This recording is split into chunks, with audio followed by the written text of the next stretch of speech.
Her voice, a grating, high-pitched shriek, cut through the quiet suburban air like a rusty saw. "This is a private, civilian community, and that uniform is a violation of our bylaws. Take it off. Now." It was an absurd demand, a ludicrous spectacle unfolding on a Tuesday afternoon. But for Captain Leela Vance, it was the final, devastating straw. She stood there, freshly home from a 5-month deployment, the scent of jet fuel still faint on her combat flight suit, a quiet tremor of disbelief running through her. Could this really be happening? A woman she'd known her whole life. Now the self-appointed HOA president was trying to legislate her very existence. Lila's gaze shifted, taking in the pristine, sun-drenched street, every lawn a perfect carpet of green, every mailbox a sterile replica of the one next to it. It was the picture of suburban conformity, and Karen was its tyrannical queen. A sigh escaped Lila's lips, a long, weary exhalation that carried the weight of countless long nights in the cockpit, of G-forces and deafening silence, of things Karen could never, would never understand. "Mrs. Gable, with all due respect, I am a commissioned officer in the United States Air Force. This isn't just a uniform, it's who I am." Her words were calm, a stark contrast to Karen's aggressive stance. Karen's face, already a roadmap of furious indignation, twisted further. "I don't care. The bylaws state no military or overtly political attire. It's a dress code. Plain and simple. We want a sense of community here, not a display of aggression." The word aggression hung in the air, a poisonous accusation. Leela felt a pang of genuine pity. Aggression when her friends were still out there, flying into the teeth of the unknown. The absurdity of it all was breathtaking. A quiet creak of a front door brought a new character into the scene. It was Mr. Abernathy, a kind, elderly gentleman from 2 doors down. He leaned on his cane, a look of profound sorrow on his face. "Karen, what are you doing?" "She's a hero." Karen snapped her head around, her eyes narrowing. "Mind your own business, Walter. This is about order and regulation." The shouting attracted more attention. Curtains twitched. A garage door slowly opened. Lila's heart hammered a rhythm of profound frustration.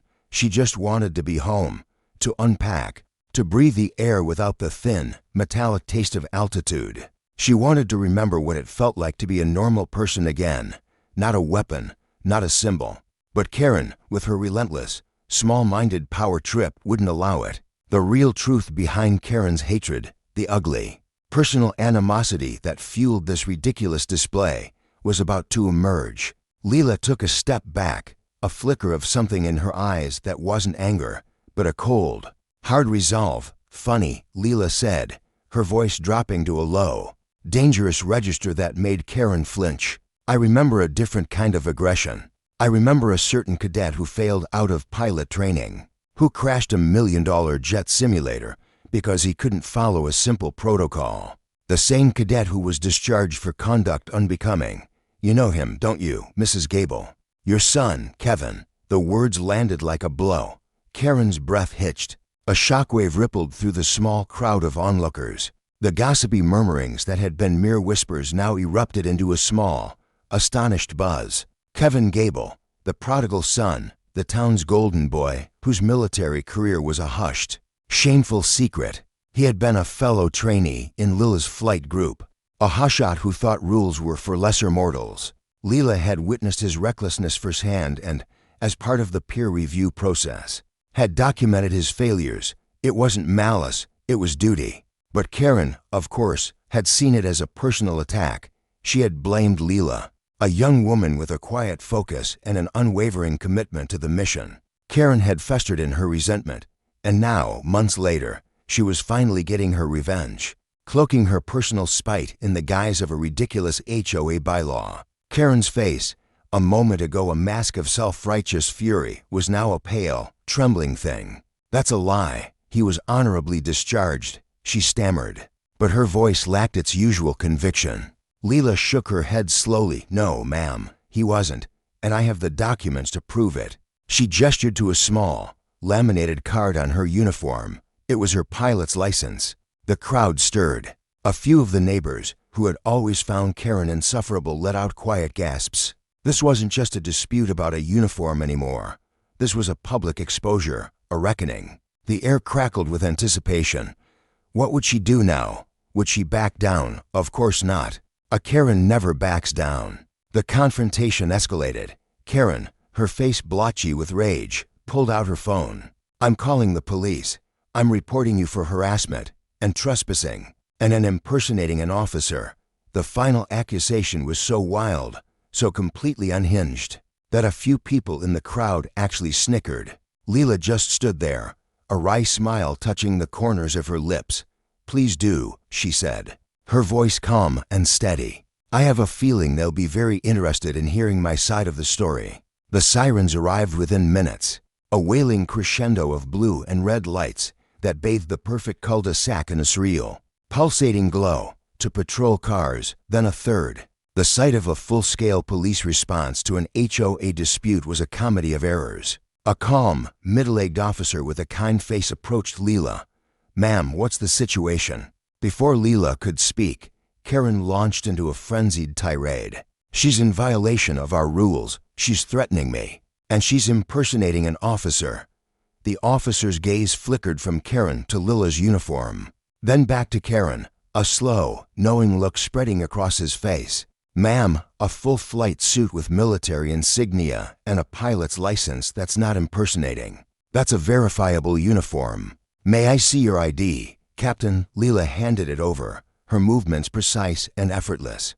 The officer nodded, his expression shifting to one of quiet respect. "Thank you for your service, Captain." The simple phrase, delivered in front of Karen and the entire neighborhood, felt more powerful than 100 shouted insults. Then, a black sedan with government plates pulled up, and 2 senior officers stepped out, their uniforms crisply starched. They were part of a team from the Inspector General's office, summoned by a quiet tip from Walter Abernathy, who just so happened to have retired from the Air Force as a 2-star general. He had seen the way things were going, and he wasn't about to let a petty tyrant get away with insulting a serving officer. This was the final, devastating twist. Karen's face went white. Her knees seemed to buckle. She had picked a fight with the wrong person, and now the full, bureaucratic might of the military was about to come down on her. The investigation was swift and merciless. Karen's false police report was dismissed. Her abuse of power as HOA president was put under official scrutiny. The HOA bylaws she had so gleefully weaponized against Leela were revealed to be entirely fabricated, invented by her alone in a desperate attempt to wield power. The town's social media groups, previously her echo chamber, turned against her in a torrent of furious messages and angry emojis. The humiliation was total. Every neighbor, every person she had ever slighted with her petty rules and self-serving decrees, now watched as her entire house of cards collapsed. There were no cheers, no triumphant shouts, just a stunned, uncomfortable silence. The next day, the air above the town was pierced by a deafening roar, a sound that shook windows and rattled foundations. It wasn't a sound of war or aggression, but a sound of purpose, of discipline, of a nation's quiet. Powerful strength. A sleek, delta-winged Rafale fighter jet, piloted by Captain Leela Vance, streaked across the sky, a silver arrow against the endless blue.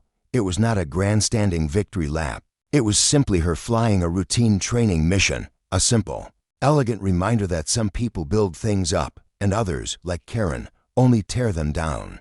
Her uniform wasn't just a symbol, it was her life's work. A life's work that could never be confined by a fake HOA bylaw, or the bitter resentments of a small-minded woman. It soared above it all, a silent testament to the things that truly matter. The rumble of the jet faded into a low hum, a lasting echo in the valley. Do you think Leela was right to handle the situation the way she did? Should she have just walked away and avoided the conflict? Or was her public display of defiance justified? Where do we draw the line between maintaining peace and standing up for what's right?